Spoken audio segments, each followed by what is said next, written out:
Hello everyone, I'm Steve and welcome back to my channel. Today we will dive into a fascinating topic that often goes unnoticed, and when people talk about exercise for older adults, they need the velocity of resistance exercises. Yes, you hear that right. It's not just what you do, but how fast or how slow you do it. So, if you are curious about how different speeds of resistance training might affect walking, standing, and overall function in older adults, stick around. In the next 10 minutes, we will break down a large-scale scientific review that examines exactly that. Ready to go? Start it? Let's go. Let's begin by setting the stage. As we age, maintaining muscle strength and physical function is crucial for staying independent and enjoying a high quality of life. Resistance training, thinking lifting weights, using resistance bands, or even doing some bodyweight exercise is a powerful tool in this regard. But here is the catch: velocity, or the speed at which you perform these exercises, could significantly impact the result you get. A systematic review and network meta-analysis searched several major databases in Bayes, PubMed, Sport Discuss, and Web of Science up to February 2022. This means this research collected and analyzed data from a large amount of studies to figure out how different speeds of resistance training, high velocity versus traditional, might affect an older adult's physical function. So, what is physical function in this context? This review focuses on everyday tasks that actually good prediction of independence and overall health in older adults. It includes 5 parameters. The first one is fast walking speed. Second, time up and go. Third, 5 times sit to stand. Fourth, 30 seconds sit to stand. Fifth, 6-minute working test. Those 5 tests are mainly for the older adults active of daily function. Additionally, maximum muscle power and muscle strength will look at a secondary outcome. But the big question was, which resistance training velocity is most effective for each of these tests? Now let's talk about how the researchers gather their data. They focus on older adults, those aged 60 and above, who took part in supervised resistance exercise interventions that were either high velocity or traditional in nature. A total of 79 trials encompassing 80 articles and 3,575 participants met the criteria. That's a significant pool of data. The researcher used a random effects network meta-analysis, a statistical approach that allows them to compare multiple interventions. Even if not all trials directly compare each intervention with each other, think of it as like a big web connecting all these studies, enabling them to see which training method stands out for specific outcomes. What makes this study particularly noteworthy is how comprehensive it is.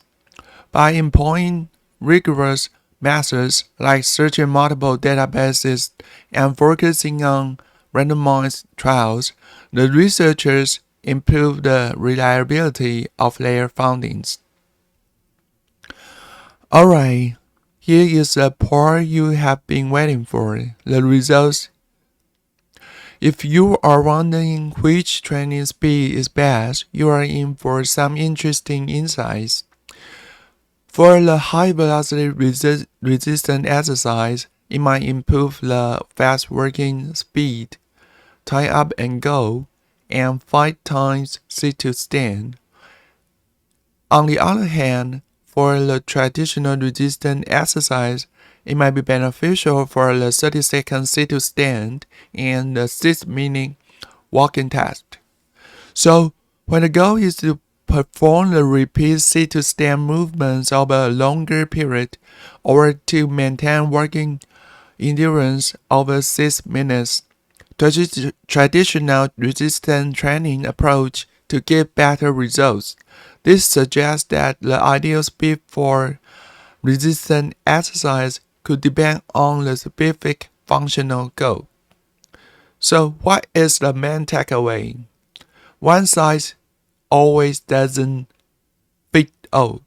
Different training speeds may offer unique benefits depending on what you are trying to improve.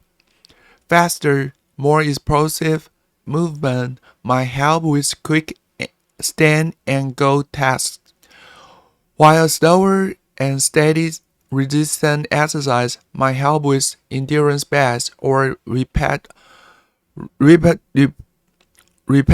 tasks. This study concludes that the velocity of construction should be individualized to address the specific functional needs of older adults. In other words, if your family wants to improve their ability to rapidly stand up and move around, high velocity training could be the key. But if your family wants to keep working long distance without fatigue, then traditional resistance exercise might be best for that. Or a combination of both, depending on the personal goals or your abilities. So, here is the conclusion, and let's wrap up. So, this comprehensive review and network meta-analysis clearly show that the velocity matters in resistance training for older adults. High velocity exercise excel in boosting rapid movements like walking speed and quick sit-to-stand performance, while traditional speeds are better for endurance tasks, such as longer working distance and repeated sit-to-stand movements. Ultimately, individualized prescriptions are always the key to go. By focusing on the unique needs of each person, we can maximize the positive impact of resistance training on older adults' independence, mobility, and overall quality of life. I hope today's episode sheds some light on why how fast you move might be just as important as how much you lift. As always, thank you for tuning in, and don't forget to share this episode with anyone who might find it helpful, whether that's a family member, friend, or your local fitness community. If you find this episode useful, please leave a review or comment on your favorite podcast platform. Subscribe so you will never miss an episode full of science and best insights to keep you informed and inspired. Have questions or topics you would like me to cover next? Reach out on social media or drop me an email. I would love to hear from the listeners. Thank you again for listening to my podcast channel. Stay strong, stay active, and I will catch you on the next episode. Until the next time, let's keep moving and keep thriving.